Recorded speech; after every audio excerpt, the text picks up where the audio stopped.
in the middle of the night sometime.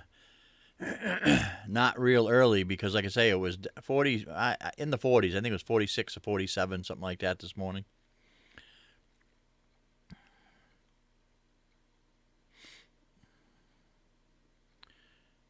I don't know what the temperature was outside. It was supposed to get down in the teens, but I waited until daybreak, and then I grabbed a couple wrenches and went out and switched the line over.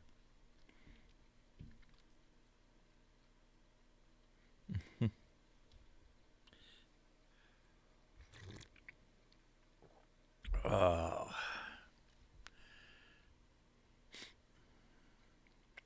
How's the picture quality and sound and all that this morning, Chris? Chris, couldn't even finish my sentence. Chris D. There. God.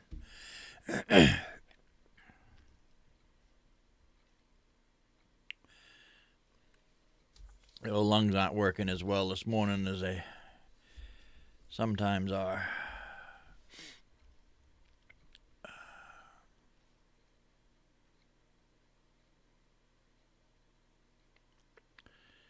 Oh.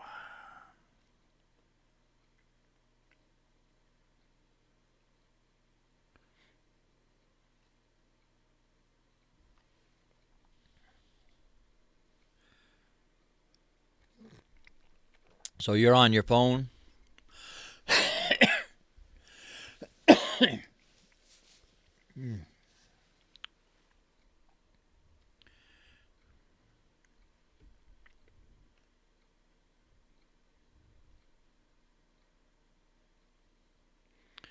Now you can read the chat that's in my the regular box on your phone. Because to me, I'm not sure if it's the same to you, but the chat that's in the regular Google box actually looks smaller now than the chat that's in the box where my ugly mug is.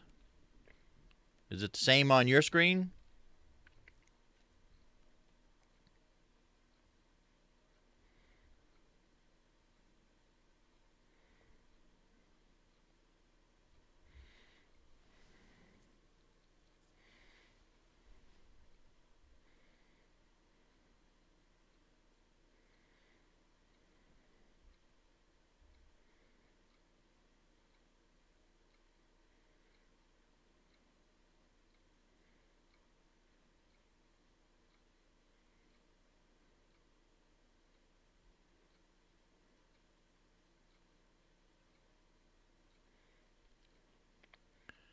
When you say video chat, you're talking about the one that's on the Google chat, the one that's actual, or you're talking the one that I put in.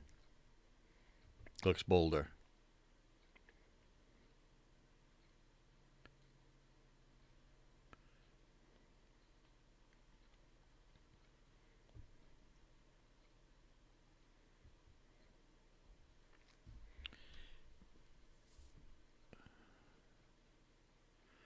The one in, oh, okay. The one that's via OBS looks better, bolder, easier to read than the other chat?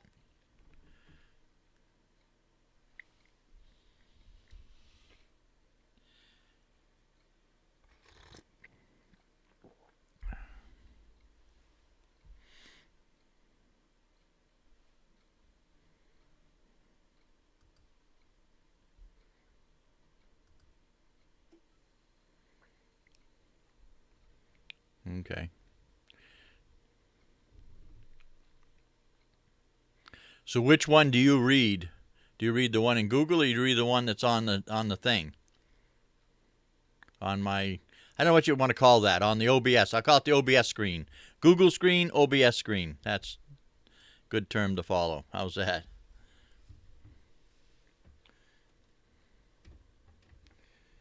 Sure all these plugs are plugged in.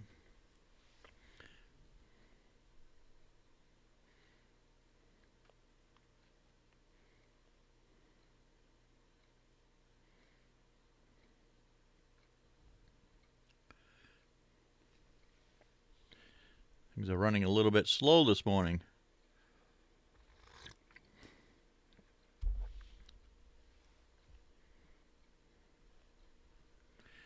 Speaking about live chat, I probably should put that on live chat instead of there. I want to go through a little bit better.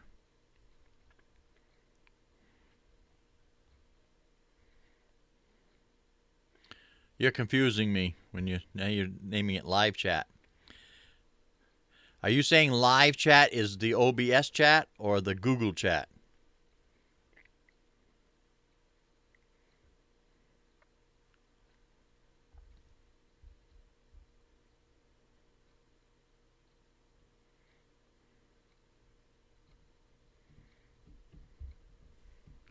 Are you frustrated yet?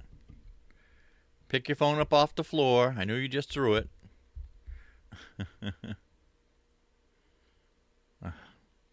Now you come up with another term. Now we get OBS chat, Google chat, live chat.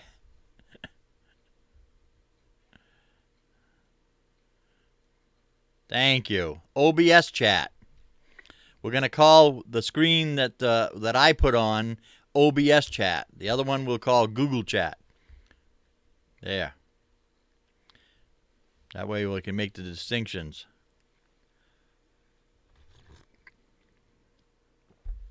Ugh.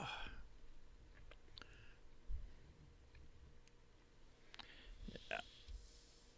Start that on here.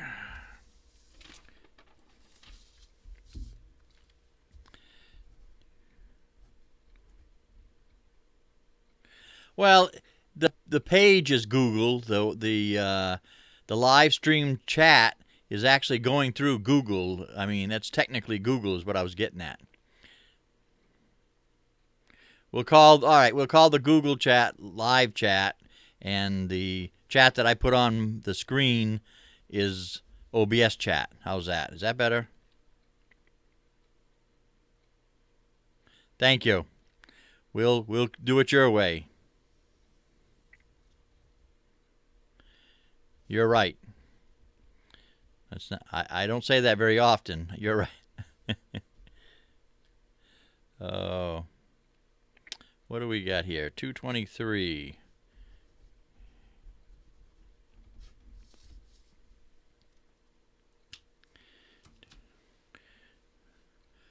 People seem to be coming and going. The picture quality looks all right and everything.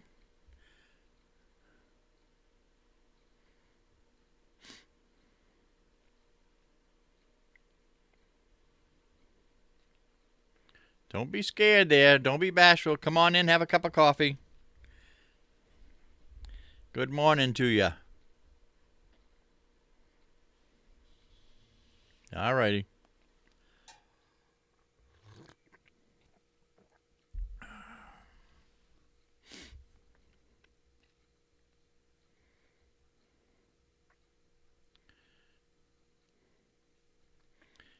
I intended on getting up early and putting a little short video clips together for entertaining purposes and stuff, but like I say, we ran out of propane and had to end up changing tanks over and all that. Trying to find the head banging against the wall. Thank you.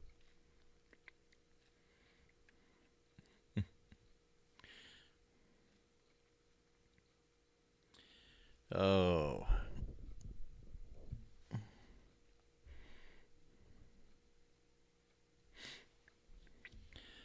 Two days in a row I've had half-decent coffee. I couldn't believe it.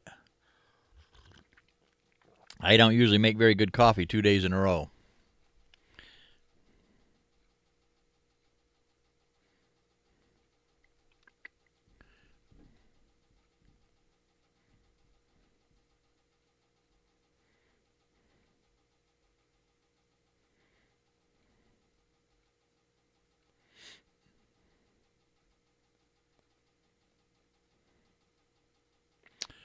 Good morning, Jason. How you doing?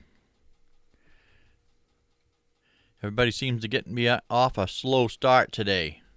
You get a little bit of rain or snow down that way? We got snow coming in this afternoon.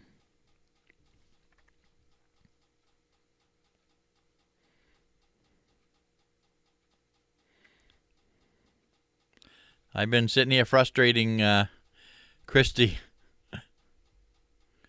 Wow.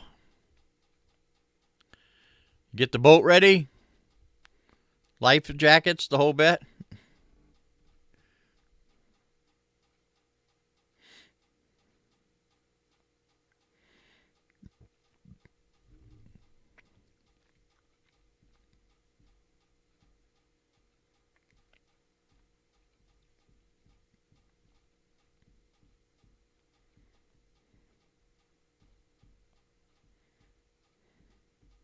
Ah.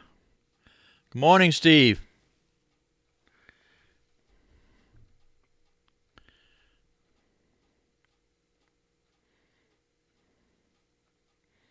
Christy, when you get a chance, can you give me a kind of a lag time, approximately?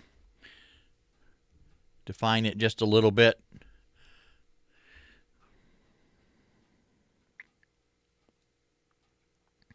Better watch it this morning, guys. She's in a bad mood. She's threatened to get the fry pan out a few different times. Ah, that's not good, Jason. Any roads or overpasses or bridges nearby that are going to affect that?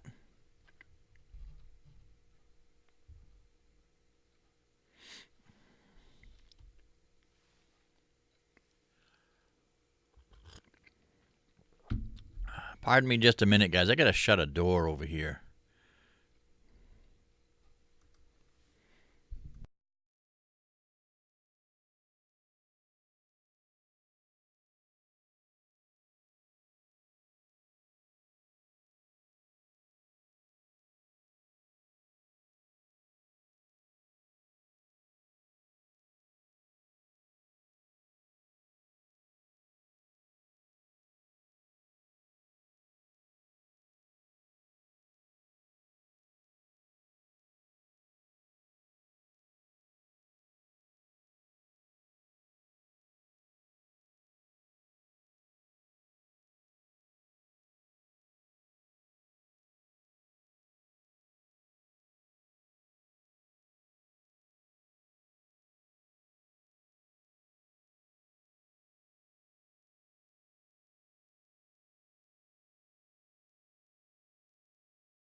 There we go.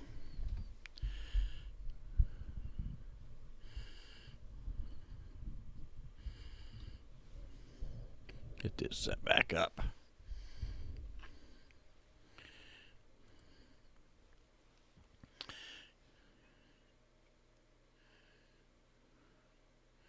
Ah, that's not good. Stay safe there, Jason. Don't take any chances. That old mighty water is mighty powerful. A lot of people don't realize how powerful water can be. Probably one of the most powerful forces on Earth. Cut through rock and everything else over time. Just be safe.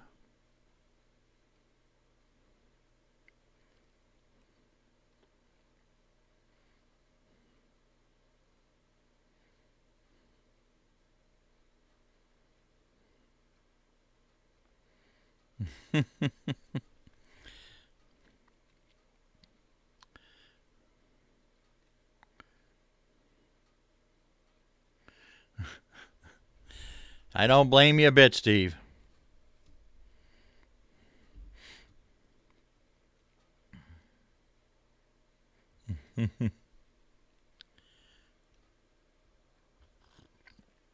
That's good. Good place to be when there's high water, up high on a ridge. Sometimes it's a good time to go hunting if it's the right time of the year. The old game starts getting pushed up towards you. They're all headed for higher ground, too. Bama Grits, good morning. Nice warm weather down there. We're just discussing Jason from North Kentucky Homestead. The Ohio River is Well, it is on the rise, and he's singing that old Johnny Cash song, How High's the Water, Mama? And he's saying it's pretty high right now and rising.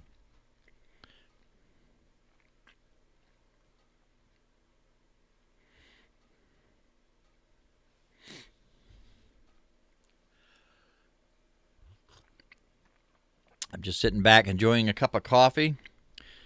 Had a pleasant, crisp morning, even inside. It was in the teens outside, and I woke up to about 47-degree room. The propane had ran out, and I needed to switch it on over. So waited till daybreak and grabbed a wrench and switched the lines over. Getting a little toasty. Temperature's coming up a little bit better now. That's why I've got the little extra coat on this morning. Livn. I'm not exactly sure if that's the way it's pronounced. Is that called Livn?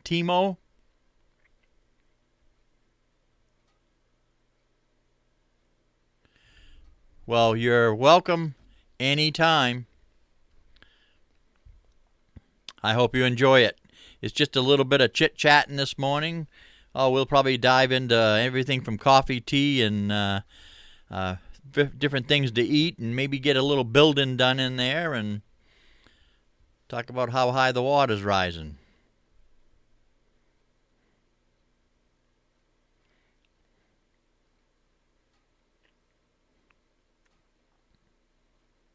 Good morning, Biddy. How we doing this morning? I hope everything's doing good in your neck of the woods.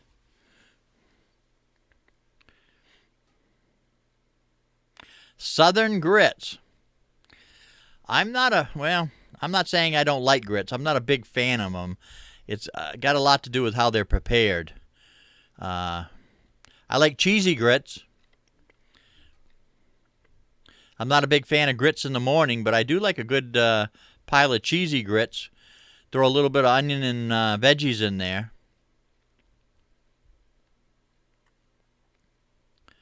Was I correct on that, Livn? Is it Livn? Is that how you pronounce it? Oh, I've cooked them. I know how to cook them. Depending on what you have and stuff. I've got a couple buddies of mine from down south used to come up and do some fishing here, and I'd surprise them, and they were surprised I could cook. They weren't surprised I couldn't talk, but they were surprised I could cook grits. I don't mean a lot of veggies. I mean like a little bit of diced onion and whatnot. I just like the flavor of it on not in a morning meal, but in the afternoon or an evening meal.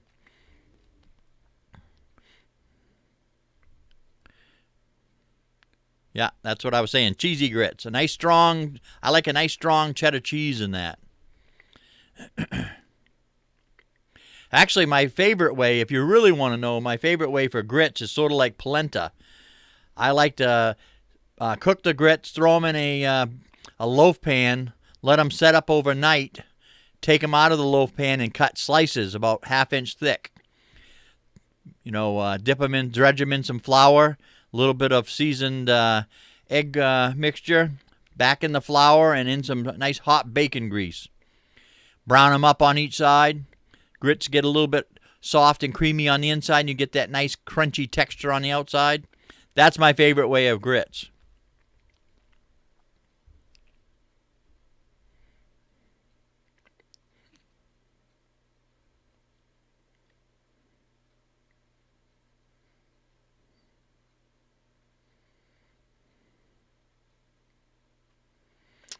Well, I hope you're feeling better, Biddy. It takes a while to get over that type of thing. Sometimes toward the end of it, you feel a little, toward the end of its path, you feel a little better, but actually you start to slip back a little bit. So take it easy. Don't overdo yourself. Stay out of the cold drafts and stuff. Lord have mercy. You don't think grits taste... Have you ever had polenta?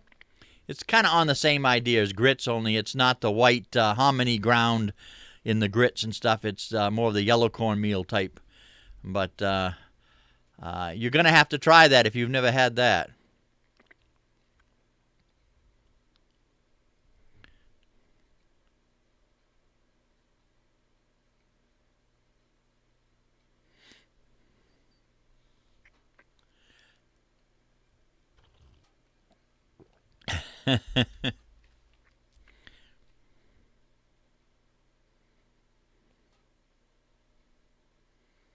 Since we don't have one, yeah. Oh, yeah. Southerners don't have an accent at all.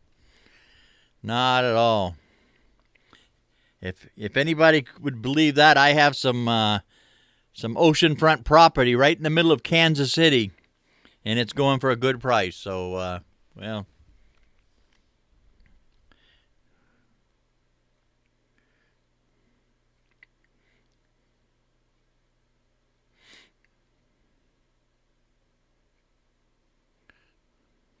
yeah, that's probably it, Betty. So make sure that you're not keep those doors and windows shut. Don't get any drafts on you.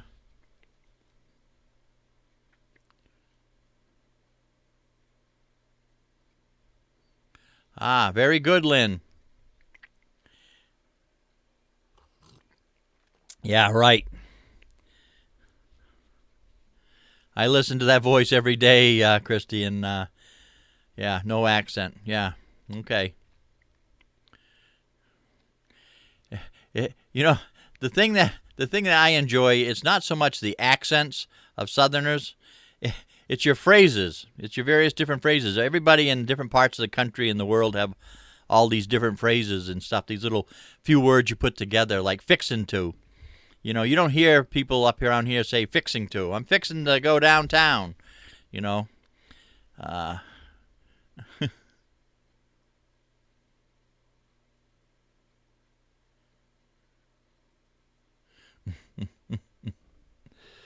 oh.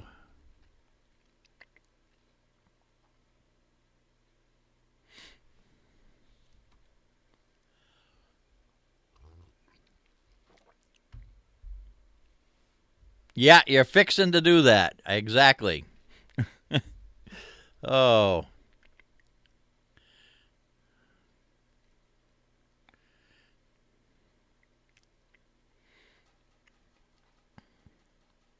Texas twang.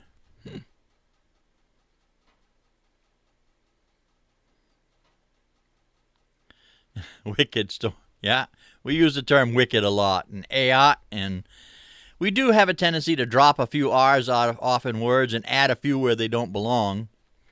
You know, just a few. Exactly, Steve. Back me up here a little bit. Make sure your wife's not home when you're doing the backing, though. She might get the fry pan out. Good morning, Adam. How we doing?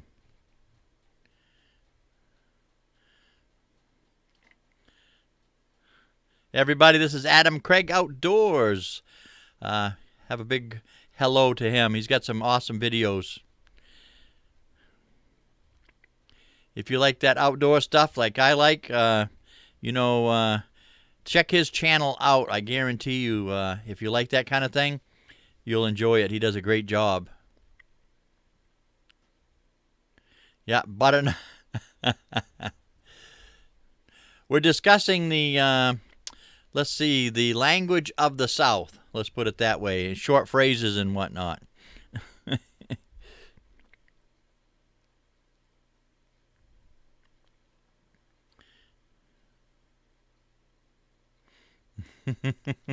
Then you're safe then, Steve, huh?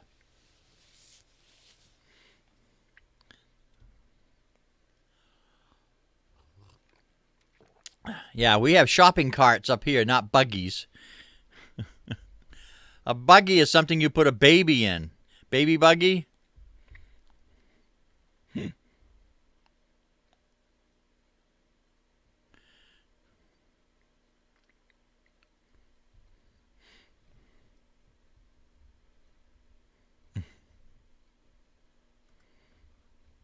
Oh.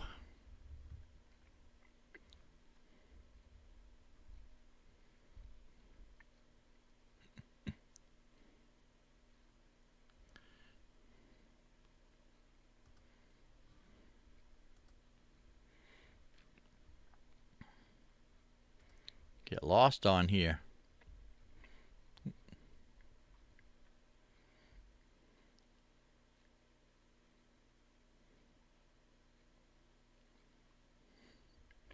What did I skip over? Let's see. Let's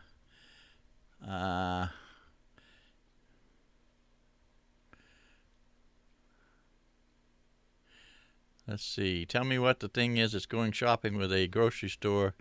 Put your... Yeah, I said that. It's a cart. It's a shopping cart, not a buggy. I know you guys down south say buggies. I can hear you saying it. I've heard Christy say it many times. It's a shopping cart, though.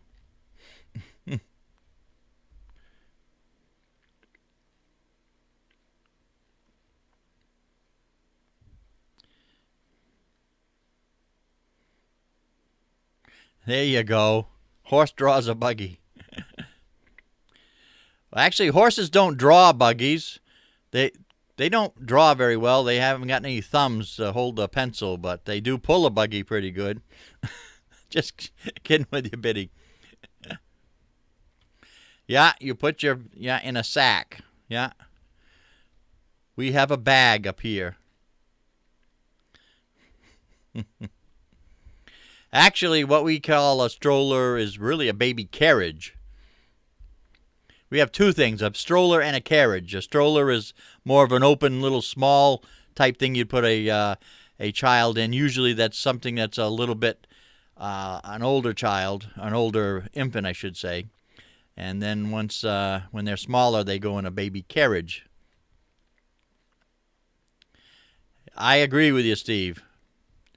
I think we should have two dictionaries in the United States. We've got one for the South and one for the North. And I'm not trying to start any civil wars here or anything, but there's many things. It's like, they make extra work for things. For instance, you go down south, you go into a restaurant. I want to go in, I want to tell them what I want to order, blah, blah, blah, blah, blah, and get it. I don't want to have to spend the extra time talking to get it. So when you go in and order a Coke, I want a Coke. I don't want somebody to come back and tell me, well, what kind of Coke, and then go over a whole list of Cokes that they have. Coke is a Coke, not a soda. So when I say Coke, bring me a Coke. Oh. Yeah, you get a lot of pop up in Canada. Out Midwest, it's called pop a lot. Up here, it's soda or just the particular kind of drink that you want. Call it by name.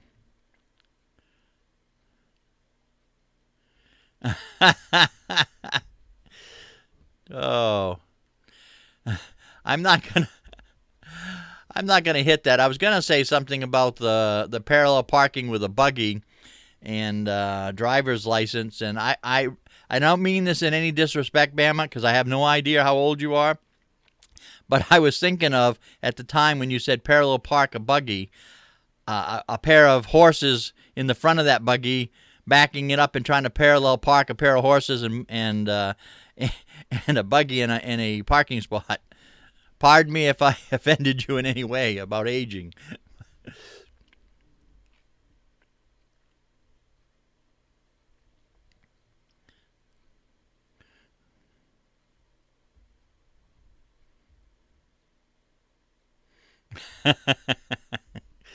Oh.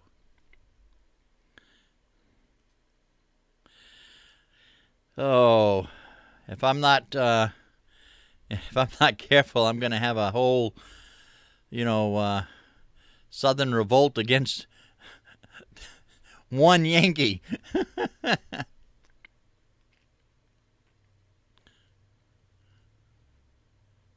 I know it. All soda pop down there is a Coke. That's why I said, if I order Coke down there, I want a Coke. If I wanted a Sprite or a 7-Up or a Orange Crush, I would have ordered it. And you got to think about it. It would actually be easier on the waitresses, too, because you wouldn't have to ask what kind.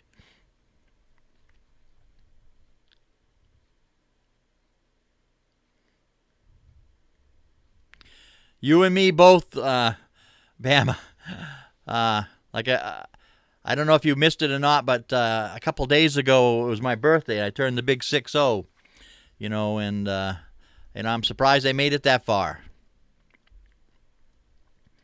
Like I've said many times, like George Burns, my day starts off, I look at the paper, turn over to the obituaries, and if I'm not in there, I have myself a cup of coffee and maybe a banana and click on the live stream and talk to you good folks.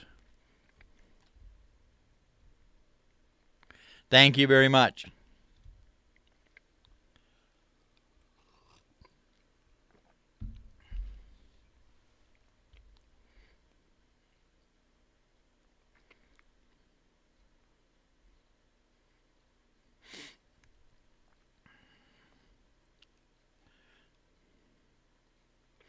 So what do you got going on today, Steve?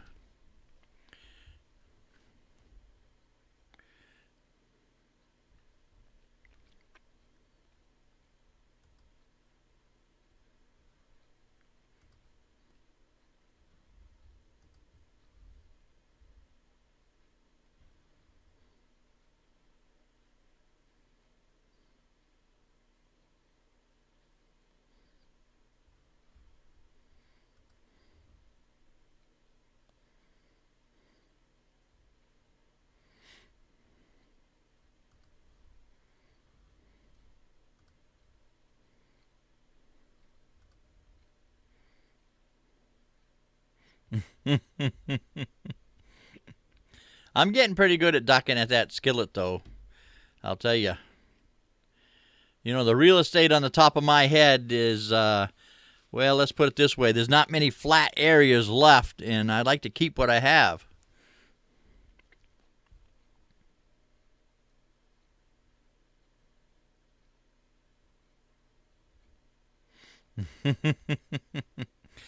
Good morning, homesteaded minimalist. I haven't got my notes in front of me.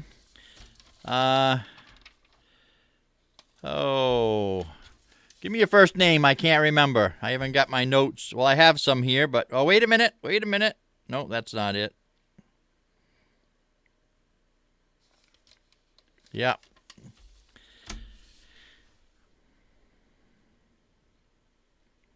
Funny talking Yankee.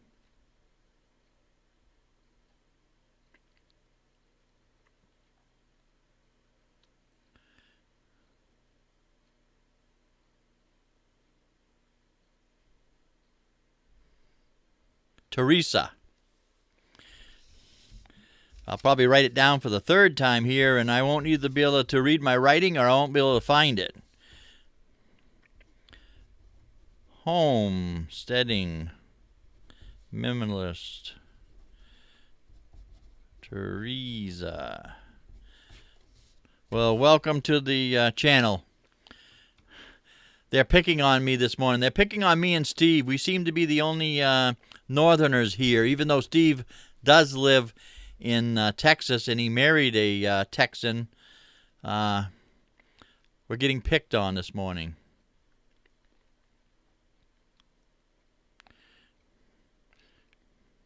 Can I ask what side of the fence are you on?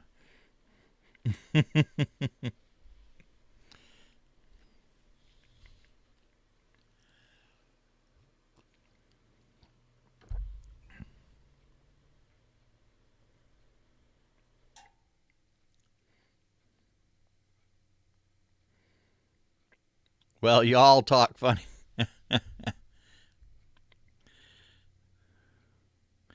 Thank God there isn't an accent in the text. 9 p.m. in Taiwan. How's your English coming, Lynn T. Mo?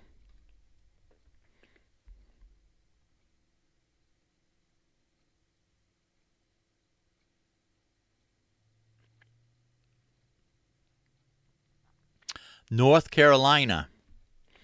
Well, that can be considered kind of like, almost on the line of the fence. I guess it's got a lot to do with the area. You can divide that up and down there, I guess. Is hick an accent? Oh.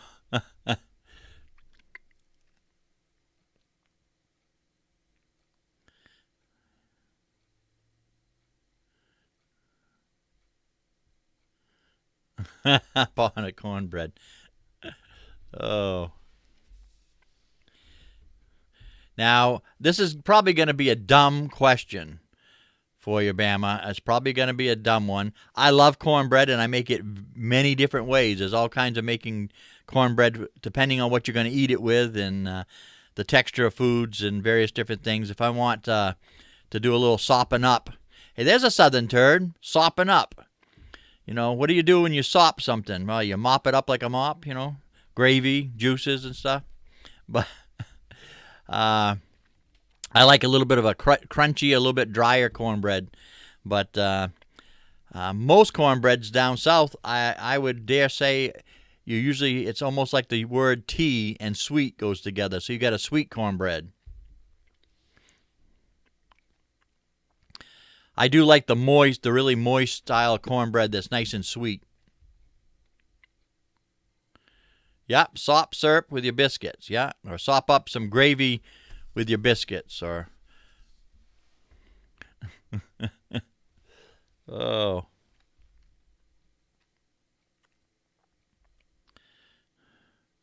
It's funny, cornbread is one of those things where there's for such a simple type of food, it can be made so many different ways just by adding just a little bit less grease, a little bit more moisture, depending on if you're putting buttermilk in it versus baking soda and buttermilk for a reaction of Livn and all kinds of things.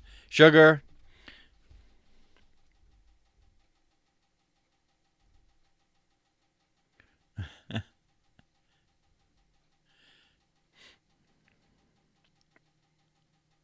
Use pancakes to sop syrup. My granddaughter loves cornbread. I make a nice sweet cornbread, and I save it for the next day so it starts to firm up a little bit. And she likes to take a nice slab of that and cut it in half, and we butter it and fry it in a fry pan. And she likes to have that with syrup over the top of it, almost like you would like a pancake or waffle in the morning. That's one of her favorites.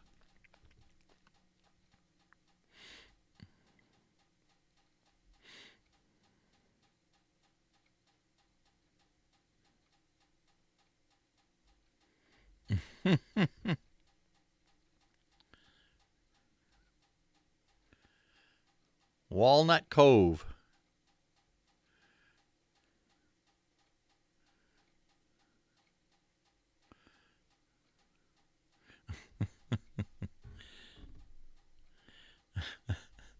You certainly do, Christy. Oh.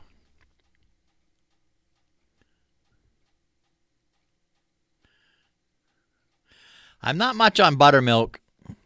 If it's a sweet cornbread, yeah, cornbread, unless you're talking about pouring the cornbread over chunks, the milk over the cornbread, I don't want that. I don't mind drinking some milk with it, but I don't want no soggy cornbread in a bowl.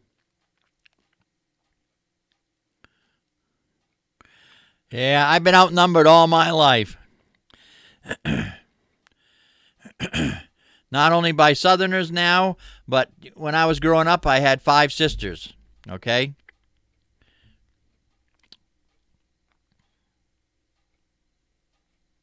Or 4 sisters. Can't even count. 4 sisters, I meant 5 women in the family, 4 sisters and a mother. So, when the word, when I was a child, arguments come along and an adult come along and say, all right, you guys just take care of it yourself and vote on it. The minute I heard the word vote, I just turned my back and just headed the other direction because the vote weren't going my way. I could guarantee it. Yeah, my grandmother and grandfather used to eat crackers and milk. I never had a taste for it, but I suppose it's not much different than a cereal.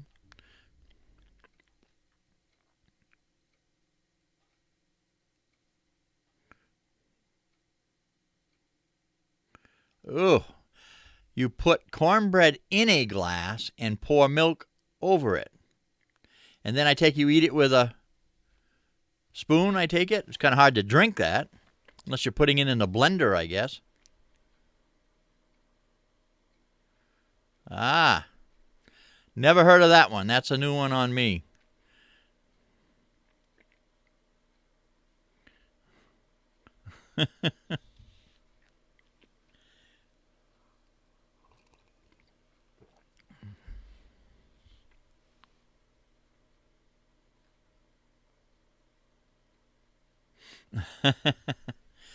I meant to say 5 women in the house, not only 4 sisters. But 5 women in the house and any decisions being made, and you're the only male, well, when the word vote comes up, there's no democracy there at all, in my eyes anyways. Good morning, Pine Tar. How we doing? Everybody say good morning to Pine Tar and Robin's Homestead. Another awesome channel. Met them when I first started my channel, and he has done many things over the course of the time I've watched it. He loves to carve those spoons. Right now he's into log furniture, and I'll tell you, he's doing an awesome job. I was watching him put together a Adirondack chair made out of boards and rough boards and logs and stuff, and I want to tell you, they were coming out really nice. Check his channel out. It's well worth it if you like that kind of rough kind of carpentry and whatnot, because he does a great job.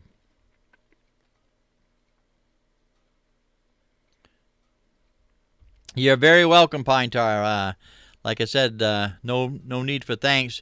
Your channel speaks for itself.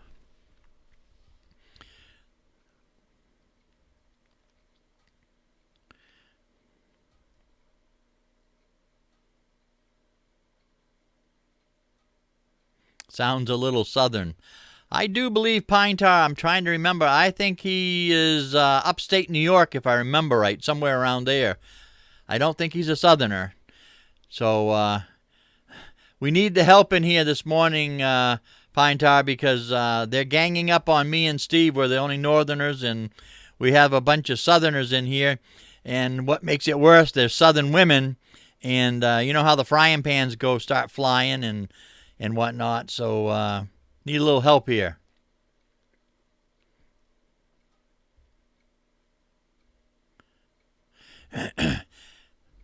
I think you'll enjoy them, North Kentucky. Jason from over Homestead, North Kentucky Homestead. I think you'll enjoy his channel. He does a great job. That's what I thought, upstate New York.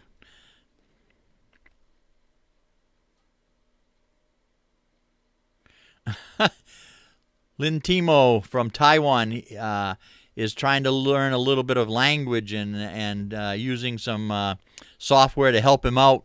He says, I do not know how to milk soybeans since I buy them in breakfast store. That would be pretty difficult to milk a soybean. And besides, where would you find a little stool small enough to sit down on it to milk a soybean? I think that'd be pretty hard.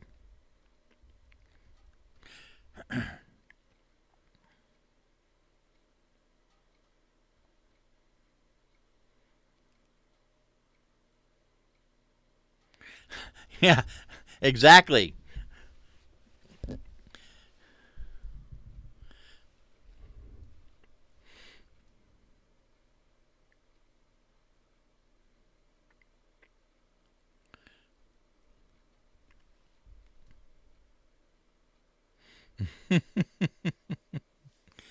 Oh. So how you been, Pine Tar? I hadn't put any content or done much in 6 or 7 months there for a while, so I missed a lot. But I did know I did enjoy your spoon making videos and about everything that you used to do.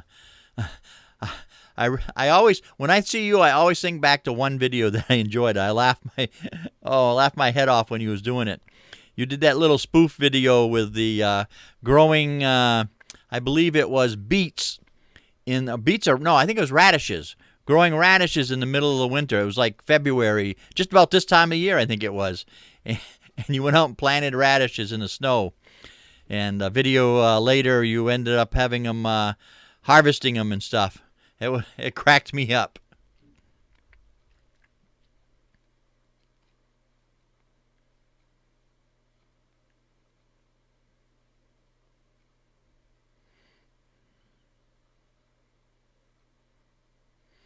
Yeah,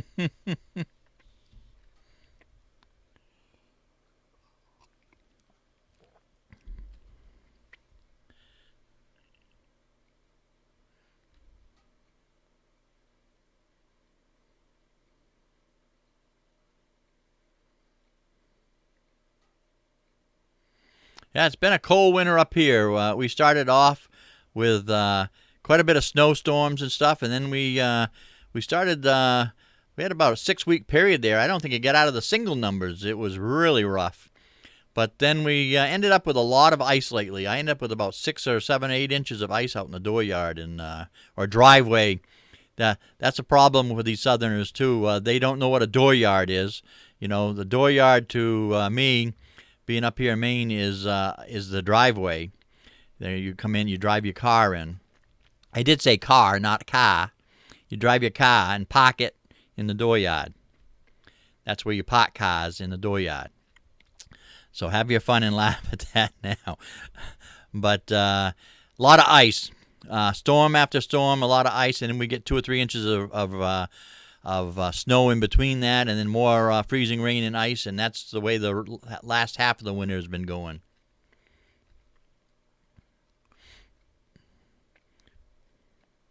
I think you got a lot more snow than we did this year when it was doing the raining and the freezing rain, didn't you, Pine Tar?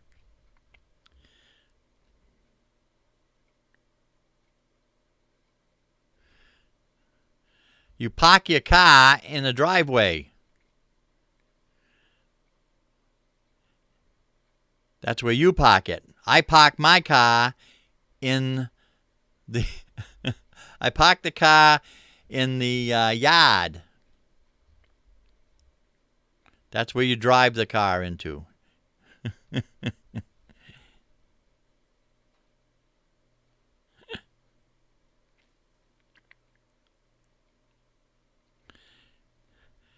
Car, that's CAH.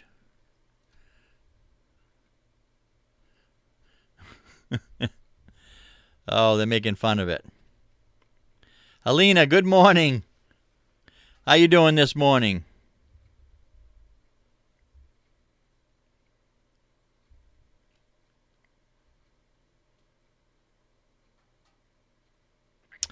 Thank you for stopping in, Pine Tar. I appreciate it very, very much.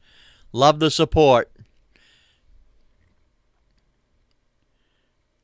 I'll get caught up on some videos there. Thanks for stopping in, buddy.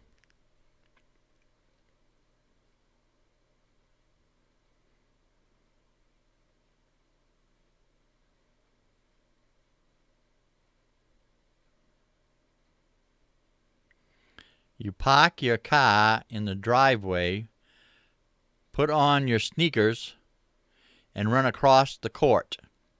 There's nothing wrong with that. There's no accent in that other than park your car or park your car. Unless you stopped at a bar along the way. We have a town called Bar Harbor down on the coast where you eat lobster. Lobster down in Bar Harbor.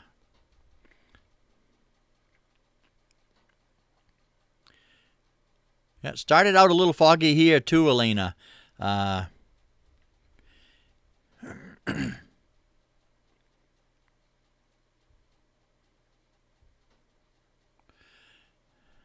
had a friend of mine with your last name, if that's your last name, Petrovich. And his wife made some awesome, like, I'm trying to think, some pierogies and cabbage rolls and that type of stuff.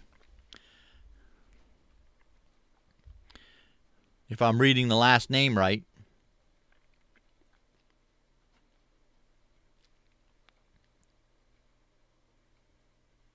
$70 a day ago. Yeah, that day that you had 70, we hit almost 60 here. I was really surprised.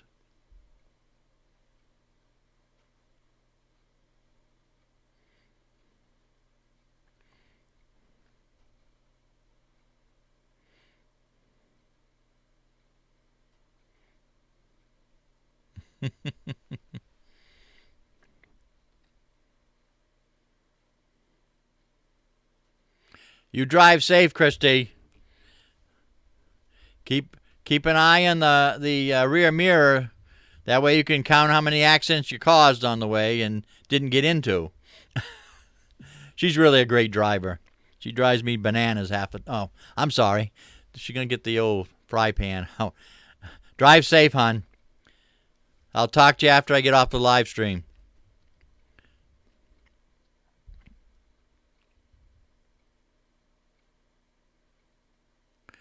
There you go, Steve. I consider myself a pretty good cook. Good morning, June. How are we doing this lovely morning?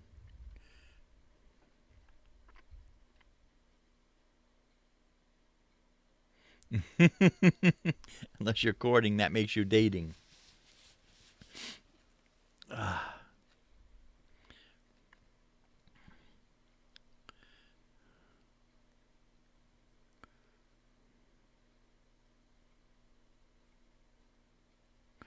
I'm glad you agree with that, June.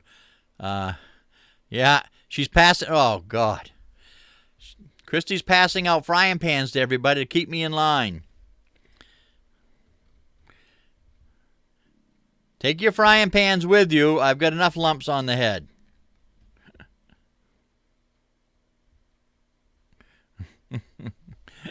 Drive safe, honey. Yeah, I know.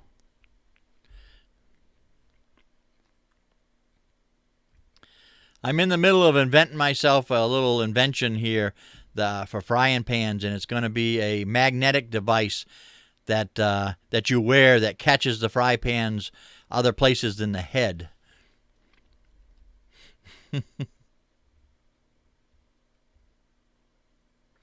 I am fine, better than I deserve to be, I would say. Do we have an exercise video this morning? I have not checked my email this morning. I'm probably deep in videos there, and I got to get caught up.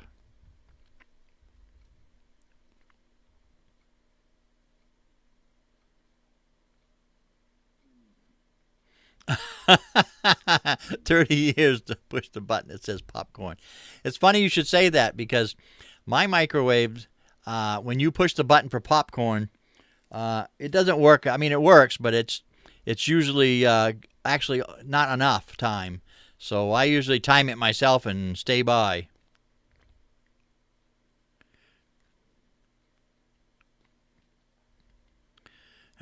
They are handy, Steve. If you get one of those cast iron griddles that have, if you get one, Steve, make sure it's one that has a flat griddle on one side and then it's ridged on the other side. And I've got one like that, and you can do all kinds of things. You can take it out and put it on the barbecue grill. You can throw it in an oven and put bacon on the grid side. You can put it on the cook stove. You can do many, many things with it. They sell a lot of them with just the flat top, and it doesn't have anything on the other side. But I would suggest getting the two-sided one. That's just my opinion. Lynn Timo. I try to in the morning, Lynn, as best I can. I haven't been live streaming very long, so I'm not very good at it. And these very nice people here in chat have put up with me and and all the things going on and whatnot, and I appreciate their support very, very much. Yeah, it is Kentucky. If you've used that, you know it's great because you can use. I use both sides all the time. I actually like a grilled hot dog better cooked on the grill side of that. Put on a grill better than I have like it if you put it on a grill. If that makes any sense.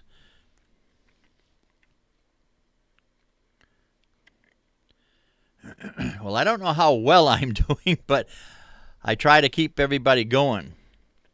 Uh-oh.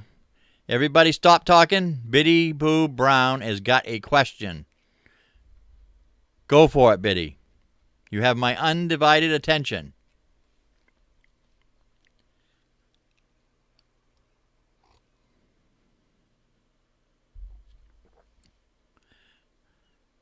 I knew. What not?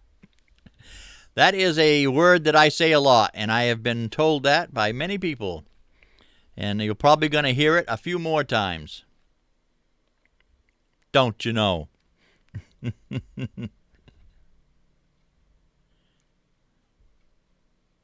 Yeah, that's very good. That's another great way of doing it. Do you use the ridge side on the stovetop and then do it like that?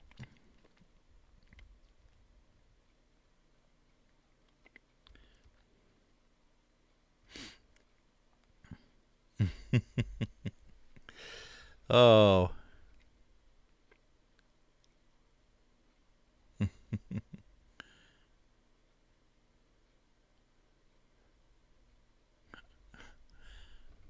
I do believe that.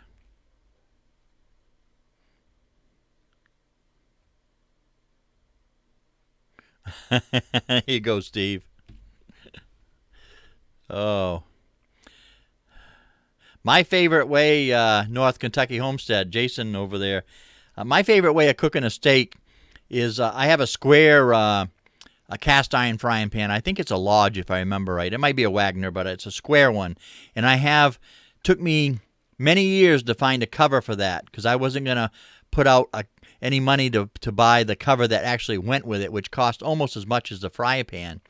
Not that I'm pretty frugal when it comes to that. And if Christy was in the chat, the minute I say frugal, the word cheap would come up on the screen.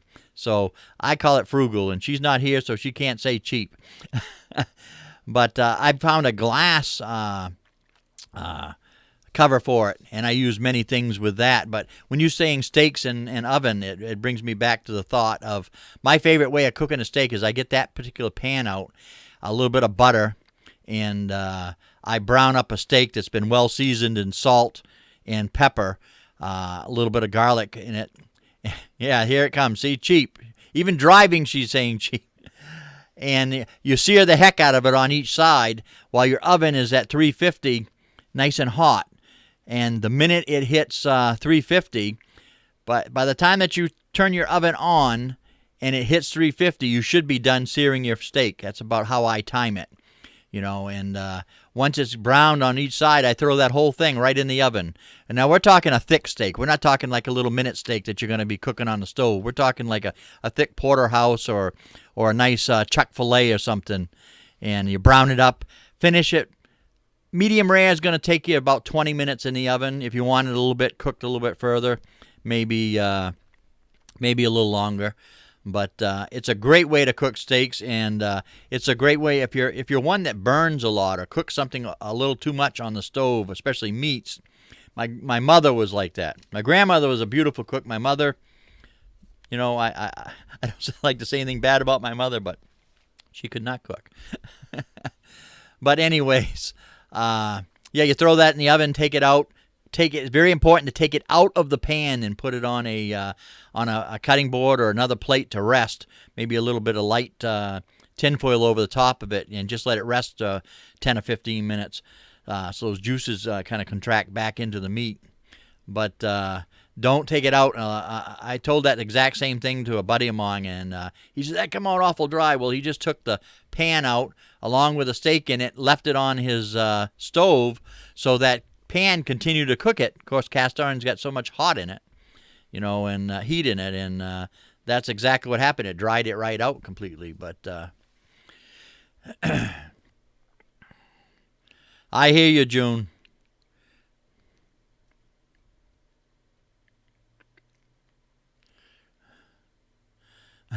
Probably burn water.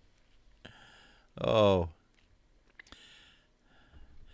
Yeah, and when you take that steak out, if while the pan's hot, if you melt a little bit of knob of butter in there, put a little rosemary or your favorite kind of seasoning in there, and kind of dust it around a little bit in it.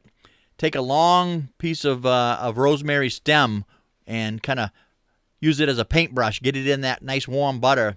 Kind of baste it across the top of that steak before you put that 10 on. It'll kind of give it a little bit of extra spice to it. I don't like too much stuff on my steak. I want salt, pepper, garlic, maybe just a little brushing of seasoning from that type of paintbrush, and call it good. Excuse me just for a minute. I got a phone ringing here. I'll be right back. You talk about don't talk about me while I'm gone. There.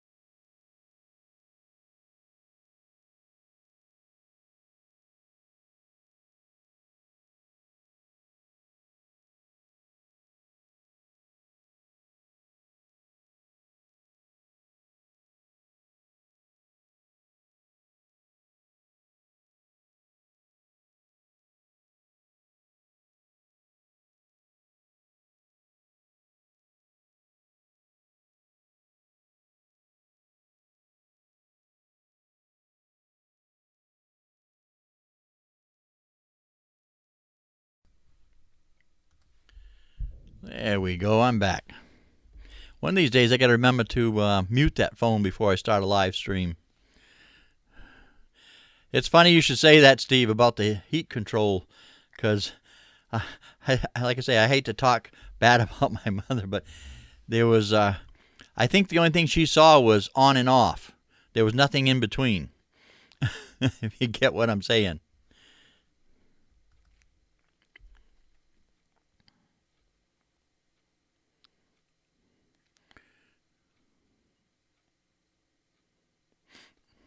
Yeah, I hear a lot of that Thrive Foods, the freeze dried stuff is pretty good. I've had freeze dried different foods, and it is incredible how it tastes. I mean, it's nothing like dehydrated foods and stuff like that. I mean, they come back very well when you put the moisture back into them. Especially fruits. I love fruits that have been not dehydrated, but freeze dried. You throw those in a dry cereal with milk or something like that, and that's probably one of my favorite ways of eating a cereal. In fact, some of the what do you call them? Freeze dried machines there are coming down in price. I saw one the other day. I'm not exactly sure how big it was. I saw the ad. It was all the way down to $1,700. And you know, it wasn't too long ago that you couldn't touch a not dehydrating. I keep saying dehydrating. You couldn't touch a freeze dry machine for under less than $5,000. So another few years they'll start coming down, and they might be affordable enough for somebody to use. Right now, a lot of the companies, I think, I'm not saying that the company Thrive is taking advantage of anybody. I'm not saying that at all, because they are priced pretty good for their pricing and stuff. But I think that's why some of the different companies are popping up so much, is because the price of the machines are so high. But I think once those prices start coming down, I think you're going to see some of those companies go by the wayside, and you'll see a lot of people doing their own stuff.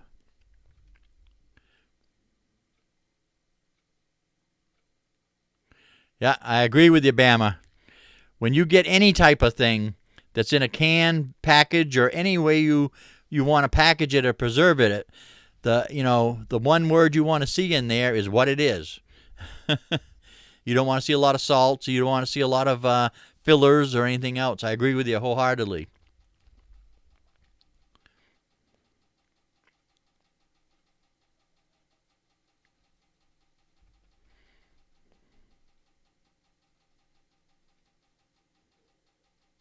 Yeah, I hear you, Biddy. It probably won't be too long. I was talking on another channel, I think it was last year in the spring, like just about a year ago, and there was 4 or 5 people talking in there, and they all lived fairly close to each other, within an hour or so of each other, and they all had small type farms and raised different things than each other, and they actually bought one together, and they got together at various different times of the year, and did some various different things and stuff. So they kind of bought it together and used it together, and they did a pretty good job at it.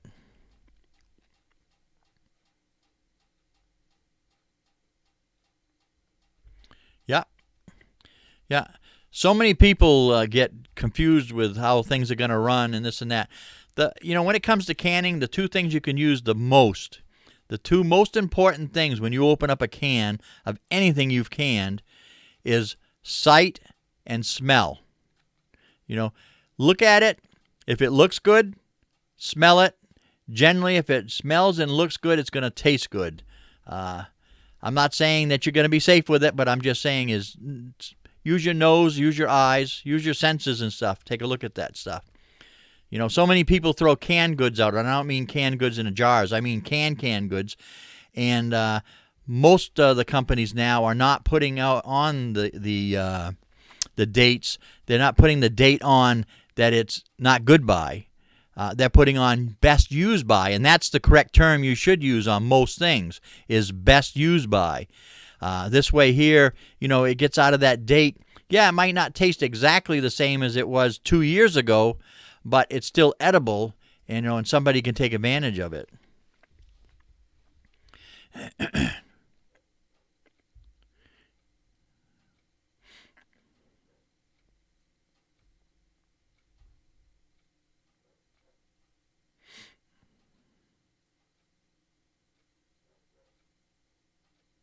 Exactly. I agree with you, Bama. The trouble is when the canned stuff went on the shelf, it wasn't so much the canned vegetables and the pure stuff canned and like that. It was all of a sudden, like you say, preservatives. You started canning all the different foods with all the heavy fats in it, spaghettis and SpaghettiOs, and when they did canned meats, they would pack it in with a lot of fat and a lot of fillers and stuff and all kinds of things.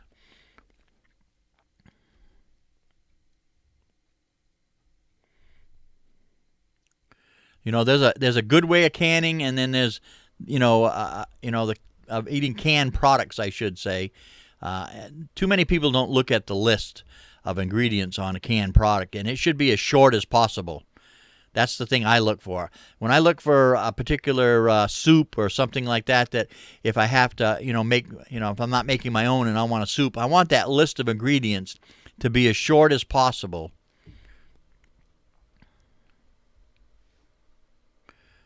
Now, I've heard of people canning milk. I know that's, you can evaporated milk. You let it get down and whatnot.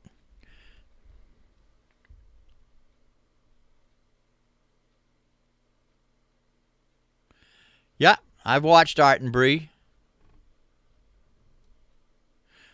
Not as good as mine, but it's fine. Yeah, I think they're just a smidgen better than me there, Bama. They've been around a while. They do a great job, though. I like their channel. A lot of the bigger channels I may not comment a lot on and stuff, but I watch a lot of channels, and I may not comment on them all, but I like watching the different channels, and I get a lot of information from them, and I enjoy a lot of different channels.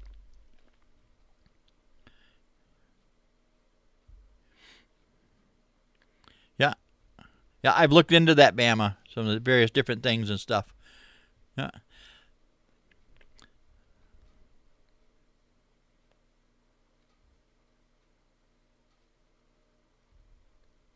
Yeah. Well, on that subject right there, Bama, if there's anybody in, I'll tell you one thing firmly. I'm not a believer in sub for sub. There is a few things that being done since a lot of people got caught in this demonetization stuff and like that. And I do believe, if you got to get the numbers there, you got to get the numbers there. That's all there is to it. I'm not saying that, but I am a firm believer in checking everybody's channel out. Get right in there, click on that little three dots on the right hand side of everybody's name. You click on that, it's going to bring you up a little menu that says go to channel. Now that'll take you right to their channel. It won't take you away from here, so you're not going to worry about losing tabs or anything. But I'm a firm believer, check their channel out, take a look at it. If you like the content, and you want more of that, click it. But the most important thing of all, make sure you hit the bell. Hit that bell on that side, because if you don't hit that bell, you can click all you want. You're not going to get the notifications for future videos. So everybody, you know, click away, look at each other's channels. If you think you're interested in what the person has to offer, you know, click away. That's the way you should do it. Everybody's got to support each other, and everybody can support each other in different ways. So have at it, guys. I hope your channel really grows, Bama. My channel has been growing very, very slowly. I did get a good boost from Jamie and Jeremy over at Gilbert Farms, and I have a video I've got to get out. I've got to get that tag video out and get it done. But it's growing slow. I didn't think I was going to do any live chats, and I really do want to get some themed live chats in there, and hopefully I can get some of those together. These nice chit-chats like this I do enjoy, but I'd like to have some theme in there and get some other content going in there. So, you know, and on top of that, I love all you guys coming over and supporting my channel. I mean, it really, really means a lot to me. It's either that or I think you guys just having fun coming over and listening to a Yankee talk.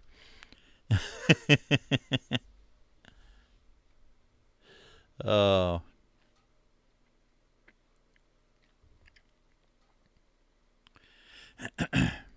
I have been getting some feedback for a few different channels that couldn't make the live stream, and they've came back and watched it after it's gone back out, and they did enjoy the chat that's on the screen. The nice thing about the chat that's on the screen, on the OBS screen itself, is they can at least follow along with who's here, what they're saying and stuff, and it follows along with the whole theme a little bit better. So I appreciate that. You folks know who you are that have sent in compliments on that, and I appreciate it very, very much.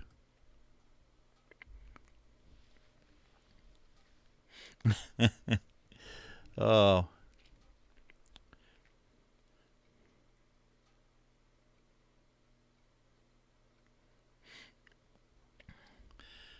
I will be getting some cooking stuff out.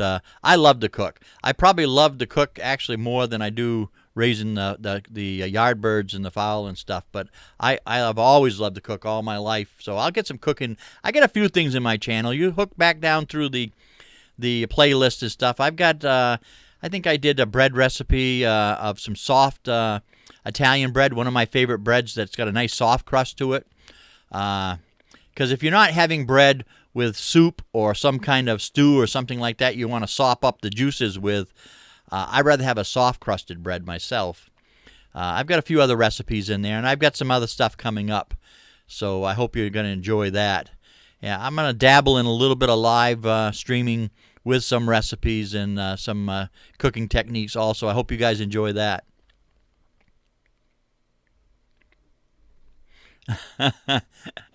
Oh. Remind me, Teresa, if I'm at your house to, well, make sure I check my coffee cup for any dog breath or anything before I have coffee.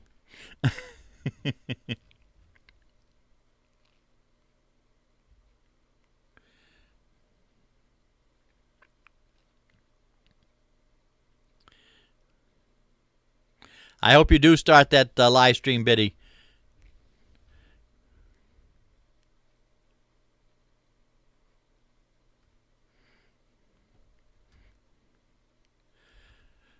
I have found the one thing about this YouTube stuff here and various different things is just getting out there and getting things done. Content. Do the best you can with what the equipment that you got.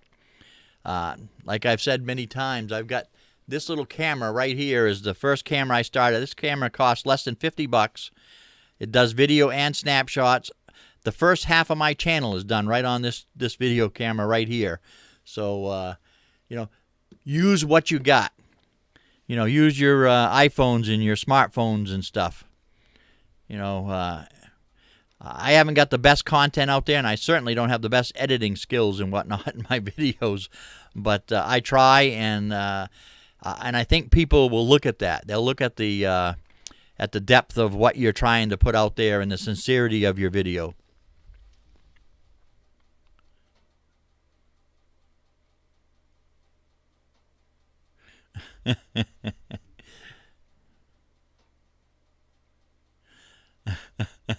I know. Oh. Trouble is with my coffee is I don't drink it fast enough.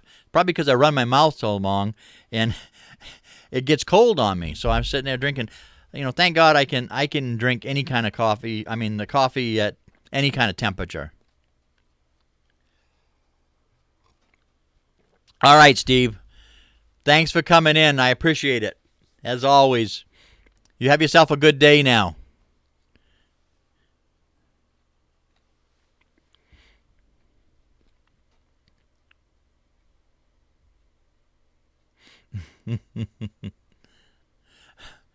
Yeah. Accuse the hubby. It's always the hubby's fault. Yeah.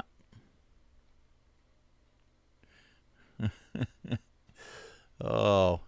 I should go back in the chat here a little bit. When I start running my mouth a little bit, I miss the chat and forget to go back through.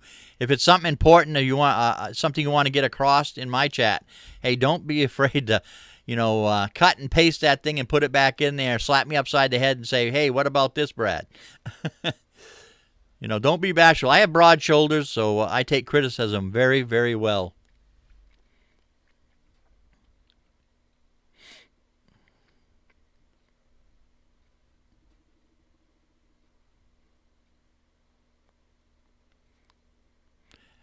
Have a good day, Steve. All right, Jason. Stay dry and high and dry there, Jason. Keep me informed how the water is there.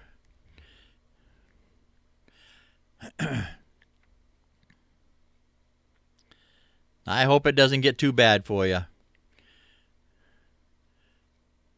I'll see you tomorrow morning. Or maybe this afternoon. I might do a live stream this afternoon.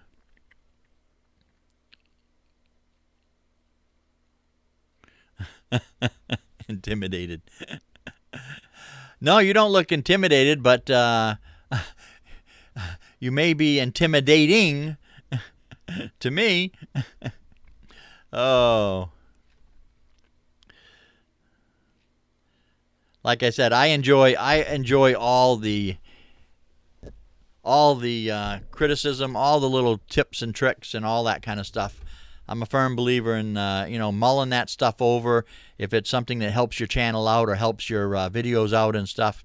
Hey, the way I look at it is when a creator is putting videos together or doing a live chat or doing anything that someone else is going to see, I much rather have the input from those viewers than I would from somebody that's not really watching it.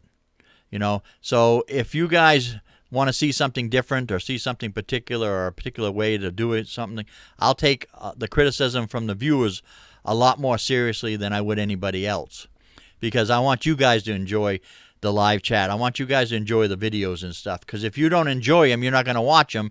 You don't watch them, it doesn't create watch time, and you know how that goes. It just keeps going downhill, and pretty soon you don't have a channel that's growing at all. So I'd rather have a channel that grows steady and slowly but steady, and keep my subscribers and my support whole, than I would a fly by night.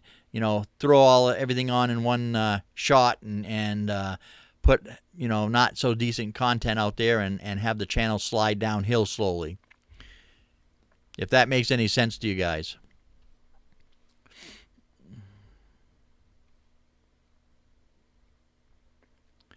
One to 2 Central Time. That's the other thing when it comes to live streams. It's very difficult to find a little slot in there somewhere without stepping on somebody's toes. I feel so guilty if I come on and do a live stream and somebody else is doing one and whatnot. I try to not step on people's toes. It's really, really hard because a lot of people are doing live streams right now. When I do have and see other live streams out there going, I try to figure out what kind of audience they have. If they have an audience that doesn't consist of the type of audience I've got, various different homestead and cooking and a little bit of building and that type of thing, and their audience is a little bit different, I don't worry about that because I'm not pulling people away from them. So I try to be considerate in that fact. It's very, very hard to do that. But like I say, I try.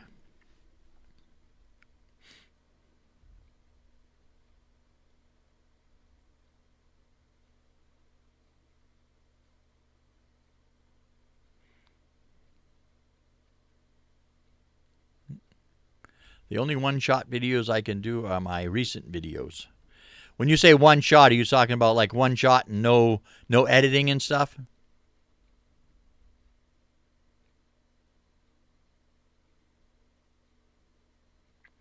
I know exactly what you're saying, Biddy. You know, sometimes it's almost the same as the videos and stuff. Uh,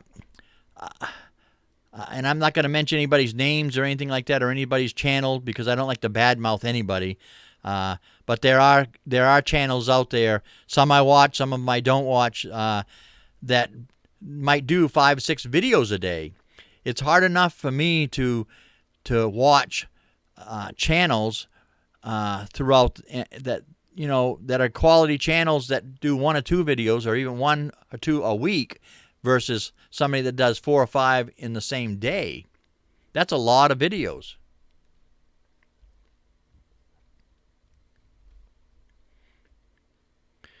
And I think a lot of that has to do with the camera phone, the iPhones and stuff, because it's so easy to grab that, do a quick little video.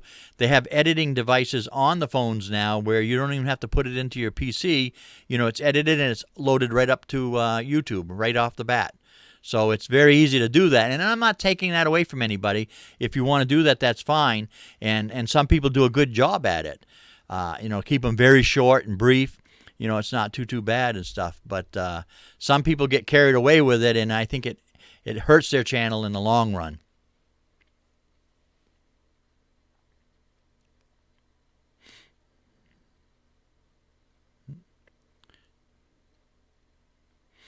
I'll keep an eye out for that, Biddy, if I'm around and whatnot. Uh,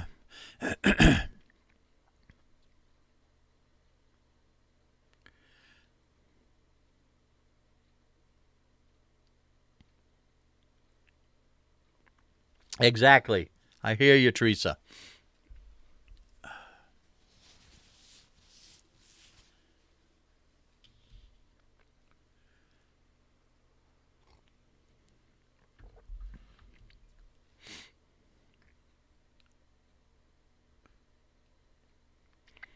Yeah. And I hear another thing I hear a lot of people doing when they're doing videos and stuff, and it's got a lot to do with what June is talking about now, crash lop plus tax. Crashing your computer and crashing your various different devices that you're using and holding videos in and stuff. This is just my advice, and you can take it with a grain of salt. If you do get into very many videos or something, or if you're in the middle of videos and you're having a slow time with your computer and stuff, it's a very, very good idea and they're a lot less expensive than they used to be. Find yourself a nice quality external hard drive. It's a little square device. I might even have one right. Yeah, it's in behind. I can't get to it. I have 2 of them hooked up to my computer, and one of them's got music on it because I used to do a little bit of, and I still do on occasion, a little bit of DJing for, well, we're not going to get into that, but anyways, external hard drive. Anyways, get back at it. So when you're doing your stuff, instead of keeping your different files and your different editing stuff on your main computer, which takes up a lot of space. Okay, it's easy to fill a computer up really quick. Put that stuff on the external hard drive, and it doesn't affect your performance of your computer then. And it's a lot easier you set the whole thing up with files and folders and all that, and it's a lot easier to do your videos and stuff. When you do download a video, like as it's being downloaded, mine are being downloaded directly onto that hard drive. They never hit my PC. The only time they hit my PC is when I pull a file out when I'm getting ready to edit. And then the edited movie or video that comes out of that goes back onto my hard drive, and then the rest of it gets deleted. So I'm keeping my original files and I'm keeping the video that's coming out, but the rest of it's all on the hard drive. If that makes sense to you guys, it's just a way of not putting stress on your computer, especially if you're going to live stream. If you're going to live stream and you've got a lot of stuff on your computer, it's going to put extra stress on it, and your live stream is not going to come out as good. Oh,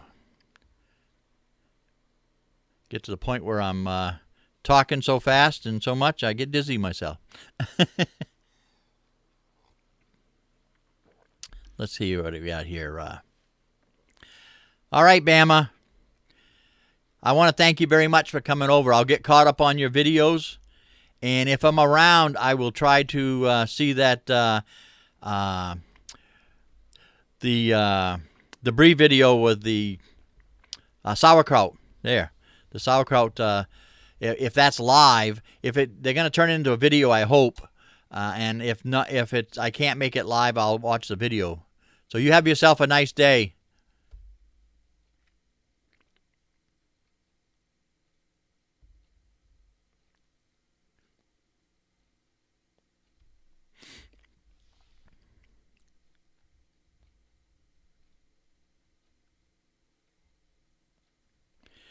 Well, I think I'm going to head on out too, guys. Don't be a stranger, Bama. All right, guys. I think I'm going to head out too. I've got some things to do. I promised my granddaughters I'd do a few things with them, and I got to get to that. Hopefully, I got to try to put a video together today and try to. I've got bits and pieces of that tag video from Gilbert Farms tagged me, and I've got to get that put together and get it out there. So, anyways, I'm going to head it on out of here. Yeah, I appreciate each and every one of you. You guys, you have no idea how much I love you guys coming over here and supporting, because it means an awful lot to me.